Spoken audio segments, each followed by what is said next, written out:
El préstamo está restringido solo a personas que conocemos porque luego se pierden los libros y en general pues se abre todos los días a la semana, a excepción de los sábados y domingos. Pueden venir estudiantes a consultar lo que sea y funciona de manera, vamos a llamarle voluntaria. Los que aquí estamos trabajando no cobramos. La forma de financiamiento es a través de hacer algunos conciertos, hacer algunos colectas, hay algunos compañeros en el país que nos donan que 50 pesos, que 100 pesos, que nunca es suficiente. Importancia en el sentido de que la gente que viene aquí, el 90% son jóvenes. De ese 90%, el 60%, lo más que pudieron terminar fue la secundaria. Entonces aquí se fomenta el autoestudio, es decir, la gente viene, empieza a leer, encontrarle el gusto a la lectura. Algo que Ricardo Maestre tenía muy claro, ¿no? O sea, las escuelas dan un papel, donde el papel te certifica de que aprendiste, ¿no? Teóricamente. Mientras que los libros es un conocimiento más universal, más accesible, más libre, y la única manera de poderse medir es en el compartir esos conocimientos, ¿no? Entonces en esta biblioteca lo que se fomenta mucho es la lectura, el estudio, y bueno, tiene que permanecer, ¿no? Nosotros consideramos que quien no conoce su pasado es muy difícil que pueda comprender el presente o que pueda intentar conquistar el futuro, ¿no? Entonces la biblioteca tiene esa función de preservar el pasado para que la gente pueda hacer planes hoy y en adelante podamos hacer algo mejor, en el sentido anarquista de que es el transformar la sociedad, ¿no? Es decir, acabar con la injusticia social que existe, la desigualdad económica y crear una sociedad libertaria o más humana y fraterna, ¿no? El problema la cuestión de México es de que nunca hubo continuidad.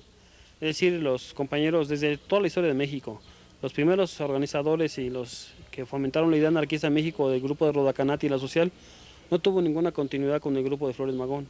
Flores Magón tuvo muy poquito hilo de continuidad con la Casa del Oro Mundial y con la CGT, pero a partir de ellos, la siguiente generación que llegó, que fueron los compañeros españoles exiliados y la Federación Anarquista Mexicana, tampoco tuvieron mucha continuidad. Cuando desaparece en Tierra Libertad y desaparece la FAM, pues prácticamente se abre un abismo en México y la gente que va a llegar en los 60s, 70s van a tener muy poco de ese hilo conductor y se vuelve a reiniciar, ¿no? Esos compañeros a su vez en los 70s, a finales, principios de 80s, llega una nueva generación de jóvenes que no tienen ese conocimiento, no tienen ningún hilo conductor antiguo, ¿no? Entonces, ese rompimiento generacional no ha permitido que haya una tradición, una experiencia de lucha en México. Y actualmente la gente que está son jóvenes todos. Se ha utilizado mucho la organización de tipo punk en el sentido de formar colectivos como grupos de afinidad, pero los colectivos son altamente informales. Es decir, un día aparecen, otro día desaparecen. Esa forma de trabajo hasta ahorita ha sido la única que se conoce en México, pero que no ha llegado más. Es decir, no se ha llegado de una agrupación, de un colectivo a una coordinación, nunca se ha alcanzado, mucho menos a un acuerdo federal, ¿no? Un acuerdo de una federación local o regional. Entonces eso no ha permitido avanzar. Y en segunda, pues las peleas internas han sido muy devastadoras, ¿no? Más la gente se la pasa criticándose mutuamente que conjuntamente luchar o alcanzar algo, ¿no? Entonces el movimiento en sí es numeroso, yo lo creo que sí es numeroso, con mucho potencial por la gente que es joven, mucho potencial en las escuelas después de la huelga que sufrió la UNAM. Muchos compañeros se convencieron del anarquismo. En algunos lugares como sindicatos, en el campo, en los indígenas, ha habido una revaloración de las ideas de Magón. Entonces creo que sí hay mucho potencial. Lo que falta es una estrategia, un plan para poder coordinar, poder cohesionar todos esos movimientos dispersos y darle mayor fuerza política y social, ¿no?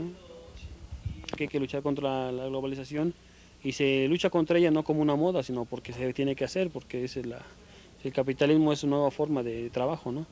Pero más allá de esa influencia yo no le veo otra, porque la forma organizativa de la lucha global, pues aquí no ha influido mucho, ¿no? Aquí aún las pocas luchas que se han dado contra la globalización han sido fragmentadas y parcializadas y los contingentes dispersos, ¿no? Sí, de manera general y en tu opinión, ¿qué haría falta, qué nos haría falta a los demás colectivos libertarios? ¿Cuál sería el paso siguiente para poder armar una coordinación más fuerte? Pues es difícil, ¿no? O sea, yo lo primero que habría que hacer es poner un alto a las pugnas internas, que no son tales, ¿no? Son simplemente desacuerdos, pero que se han llegado a tal encono, que han sido tan personalizados que han echado abajo todo, ¿no? Entonces, primero callar esas voces, de un lado y de otro, ¿no? Quedarse callados y entonces dejar que la gente empiece a trabajar en base a la simple simpatía, ¿no? No por ya prejuicios que existan. Y a partir de ahí quizás empezar a hacer, yo soy de la idea de realizar algunos encuentros, pero de tipo como congreso, vamos a llamarle, que era lo que podría dar alguna luz, es decir, poner a discusión el tema, ¿no? ¿Qué está pasando con el movimiento anarquista en México? ¿Qué está pasando? ¿Qué podemos hacer o qué podemos intentar llegar a hacer en 5 años? Y en parte de una discusión colectiva, de ahí tendrían que salir algunos acuerdos, algunos resolutivos a los que tendríamos que encaminarnos. Quizás no podamos por ahora conformarnos en una federación o una organización muy grande, pero si ponemos cuando menos un objetivo en común y todos caminamos hacia allá, sería mejor a eso a que estamos caminando a quién sabe de dónde y cada quien por su lado, ¿no? Entonces creo yo que quizás deberíamos de empezar a discutir entre todos lo que está pasando y qué queremos lograr dentro de 5 o 10 años, es decir, hacer un plan a mediano y quizás un plan también a largo plazo, ¿no? Necesitamos locales, no hay locales aquí, los pocos locales que hay son inestables, son inseguros, necesitamos lugares de reunión, necesitamos tener más fuerza no sé, en las escuelas, necesitamos tener una prensa muy bien armada, la actual prensa anarquista que existe ahorita es muy fragmentada, muy inconstante. La prensa punk, que es anarquista también, está muy metida a la grilla interna, a los chismes. Entonces la prensa no tenemos nada, necesitamos una buena prensa, es decir, un buen periódico, necesitamos una buena revista de análisis, o muchas, ¿no? Si se pudiera, necesitaríamos también un buen medio de difusión, o sea, la radio o algo más, ¿no? Entonces sí necesitamos también una buena editorial. Antorcha creo que cumplió su labor bastante bien y sigue cumpliéndolo, pero creo que hace falta que llegue otra nueva gente con más brío, con más fuerza y retomar esas ideas que ahorita tienen cierta simpatía de la gente y hacerle llegar las ideas libertarias nuevamente. Entonces creo que eso es lo que faltaría, ¿no? Y si esa prensa, esa radio, esos semanarios o esos periódicos mensuales aventaran la idea de alcanzar conquistas sociales, pero a la vez ir organizándonos de manera fraterna, creo que quizás en unos pocos años cambiaríamos la situación y tendríamos mayores posibilidades de poder avanzar en nuestras ideas. La solución para todos, pero sí es como un punto de mejoramiento, es decir, es una estrella hacia el infinito, que no es lo importante llegar a la anarquía, sino lo importante es caminar hacia ella, y en el trayecto del camino, el constante progreso del ser humano, el constante progreso de la sociedad, haría que la vida sea menos injusta, menos cruel de como se vive actualmente, donde unos pocos tienen todo y inmensa mayoría no tenemos nada, ¿no? Entonces el anarquismo es la opción, es el camino hacia seguir, hacia esa lucha, ¿no? Hacia un objetivo final en donde ya no existan clases sociales, no exista propiedad privada, el Estado ya ha sido abolido y la sociedad se ha organizado desde abajo, ¿no? Como último, como invitación, ¿qué le comentarías a los demás colectivos? ¿Qué es lo que hay aquí en la biblioteca, así de manera muy general, lo que creas sea más importante? ¿Qué pueden venir a consultar? Bueno, la biblioteca pues tiene bastantes documentos así antiguos, vamos a decir, con respecto a la Guerra Civil Española, que es que los españoles dejaron mucho de eso, tenemos bastantes revistas como la Revista Blanca, Tierra y Libertad, Tiempos Nuevos, de los años 32, 34, 36, algunos periódicos de la Guerra Civil durante el 36, como el Solidaridad Obrera. Entonces, en esos años tenemos bastantes periódicos interesantes que podrían consultar. Tenemos también, con respecto a mexicanos, el periódico Libertad de la Federación Anarquista del Centro, bastantes periódicos. De Regeneración también tenemos de la FAM, no de Flores Magón, de ese solamente tenemos uno, de 1900. Pero de la Regeneración de la Federación Anarquista Mexicana también tenemos bastantes. Tenemos otros periódicos como La Humanidad, como el CNT de México, donde Solidaridad Obrera, donde la gente puede encontrar algunas cosas cómo se luchaba antes, no sé, los festivales que hacían, los sindicatos que intentaban organizar como la Sosa Texcoco. Tenemos libros antiguísimos de Proudhon, no sé, de Reclus.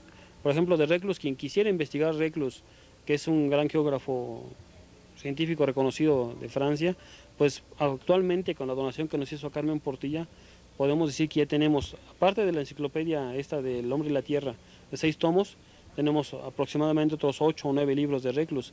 Creo que ya estamos casi teniendo toda la colección completa. Cualquiera podría venir a hacer un estudio, una investigación de él, así como de él se puede hacer de Chomsky, de Carlos Díaz, de Capelletti, de Kropotkin, de Proudhon. Entonces aquí podrían hacerse algunas investigaciones y en cuanto a revistas, pues tenemos bastantes, ¿no? Algo también interesante que tenemos es o quizás especial, quizás porque nosotros somos de la generación punk, pues tenemos un acervo de fanzines punks bastante considerable. Tenemos poco más de 200 fanzines, incluyendo el primer fanzine que apareció en la Ciudad de México, que es el Falso Magazine, y los primeros 5 también los tenemos. Y bueno, ese acervo también de la actual generación que se reclama anarquista, pues ahí está también su memoria, su registro, ¿no? Sus luchas en el pasado de todos los colectivos, Cambio Radical, de la gente que estuvo hace unas décadas aquí, ¿no?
Trabajo con un grupo, se llama el Instituto de los Estudios Anarquistas de Nueva York, y sobre todo ayudamos a los escritores anarquistas. Damos becas a los escritores anarquistas de cualquier parte del mundo que están tratando de desarrollar las ideas anarquistas. Damos $8,000 por año. Sí. Y publicamos una revista y tenemos una página muy amplia en el internet. ¿Qué nos podrías comentar? ¿Cuál es el objetivo de lo que ustedes están haciendo? ¿Por qué las becas a los...? Bueno, la primera cosa es, pensamos que el movimiento anarquista tiene que crear ideas nuevas porque las condiciones han cambiado.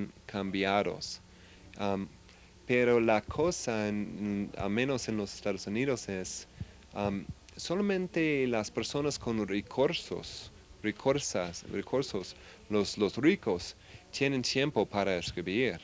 Entonces queremos cambiar eso y queremos que personas que falta dinero pueden escribir. Por ejemplo, leer el trabajo por una semana o algo para trabajar en las ideas.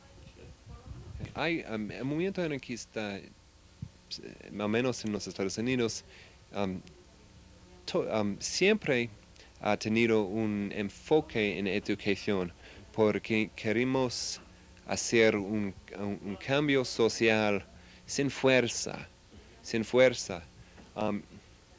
Pero la otra cosa es la educación es necesario porque no podemos hacer cosas muy fuertes políticas si no entendimos las condiciones, y con cosas, por ejemplo, con la globalización y hay cosas como eso que son diferentes del siglo pasado.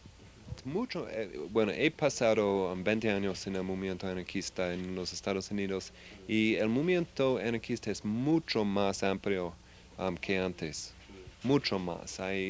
Por ejemplo, anarquismo es la tendencia política entre las jóvenes más importante. Y hay revistas, hay centros y escuelas y manifestaciones y grupos y organizaciones en Nueva York y alrededor del país. Entonces es un tiempo emocionante para nosotros. Bueno, es un tiempo difícil en los Estados Unidos. Por ejemplo, yo soy de Nueva York y vi las ataques en total. Hay mucha más represión que antes. la policía y el Estado está usando los ataques como una excusa para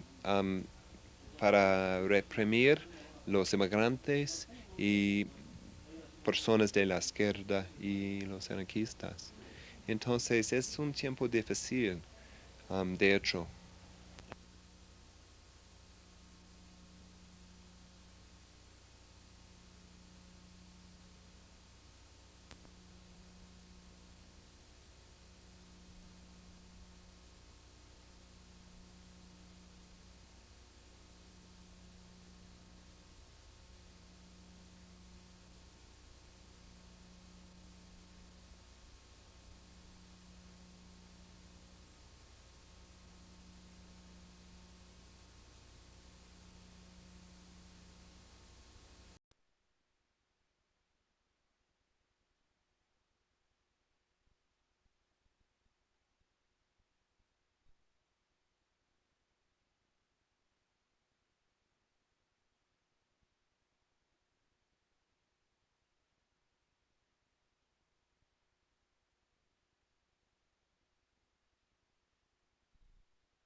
Es que las tradiciones de los pueblos ya no pueden aportar un medio de supervivencia espiritual en el mundo moderno, viciosamente desarmónico. El asalto cultural y espiritual de la sociedad moderna es una fuerza diluyente y debilitante. Las tradiciones, en cambio, nos hacen invulnerables. Nos abrimos como el aire y el mundo fluye en nosotros como... Del grupo Purépecha de Charapan, que también quieren hacer una presentación video.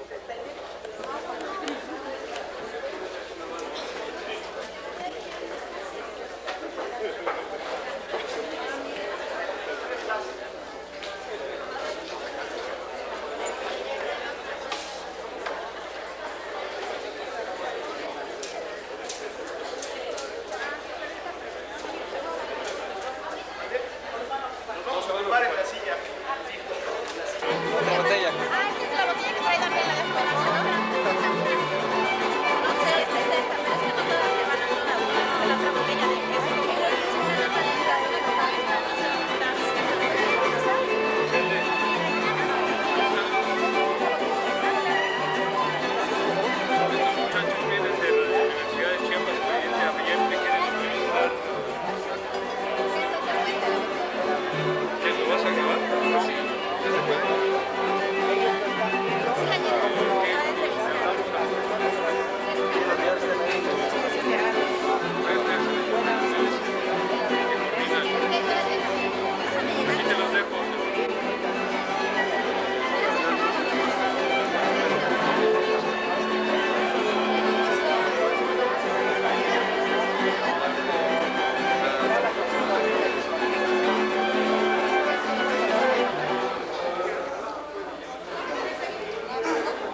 Catarina Ilsley, del Grupo de Estudios Ambientales AC. ¿Qué nos puedes comentar de este evento? ¿Cuál es el motivo? Bueno, lo que queríamos todos los compañeros del Grupo de Estudios Ambientales es un poco compartir nuestra visión del mundo y como aportar un granito de arena para la esperanza en estos momentos tan difíciles, ¿no? Hicimos la presentación de 4 libros y 2 videos, fueron muchas cosas para una noche, pero es porque el Grupo de Estudios Ambientales así es, trabaja en muchas cosas, en muchas líneas y queríamos que se reflejara. ¿Qué significa GEA y cuáles son las actividades generales que realiza? GEA es el Grupo de Estudios Ambientales AC, que se fundó en 1977, ya vamos a cumplir los 25 años, y trabajamos sobre todo en cuestiones de metodologías participativas, por un lado, y por otro en manejo sustentable de recursos naturales, de biodiversidad y sistemas alimentarios sustentables. También son nuestras líneas. Además de, bueno, hemos trabajado durante muchos años, creo que GEA fue uno de los pioneros en educación ambiental. Ahorita ya no lo tenemos como un tema, como un programa, porque está integrado en todo lo demás que hacemos, ¿no? Y tenemos también el programa de comunicación, que es básicamente hacer radio y video, programas de radio y video dirigidos tanto a campesinos como a otros grupos, al público interesado en una vida más digna y más equitativa para todos, ¿no?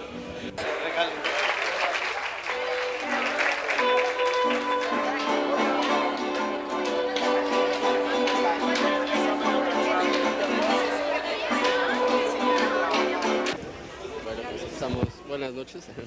Si nos dices tu nombre. Alfonso González, del Grupo de Estudios Ambientales, una asociación civil. Ya tenemos 24 años en esto de buscar mejorar las condiciones de relación con la naturaleza lo más directa, activa y popularmente posible, o sea, con la gente, no desde el ámbito académico ni desde el ámbito institucional. Estamos desde hace unos, no muchos años por fortuna, pero sí unos pocos años, ya recibiendo alimentos en México cuya producción se hace, por ejemplo, con maíz o con trigo, que están contaminados en su producción, o sea, en la producción, en las semillas que se siembran y en los productos que salen, las mazorcas de maíz, en fin, contaminados de algunos genes modificados a través de procesos de ingeniería genética inducida, de ingeniería genética humana.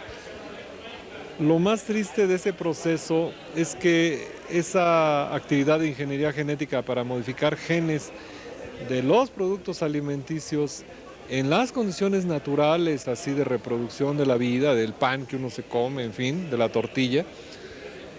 Lo más triste, digo, es que no nos avisaron. Algunas de las autoridades ambientales de este país o de las autoridades fiscales que deberían haber cuidado que no entraran ese tipo de granos o que no entraran a la agricultura granos genéticamente modificados. Si no había una discusión clara y si no estaban conscientes los campesinos al respecto de lo que implicaba el riesgo de meter granos modificados en sus genes, pero lo más triste de eso es que las autoridades sí lo autorizaron, lo dejaron pasar por sus propios intereses o por las comisiones que recibieron. Entonces tenemos ahorita una paradoja en México de que nuestros maíces, somos el país que ha cultivado a lo largo de unos 9, 10 mil años el maíz, se nos reconoce como la civilización maicera, es decir, los pueblos que habitan en lo que es México ahora, ayudaron a crear con su tradición, con su cuidado, el maíz como una nueva planta ya cultivada, de plantas silvestres que había antes. Y que ahora nos salgan nuestras autoridades gubernamentales con que ya están autorizando desde hace varios años la entrada de maíz genéticamente modificado, pues es grave porque no nos informaron. Pero es más grave porque sí tiene consecuencias en la vida de las personas, en la reproducción de las personas, no solo en el maíz, tiene consecuencias para los propios maíces. pero tiene también consecuencias para quienes consumen los productos del maíz.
Nos vamos a dar un beso, ¿eh?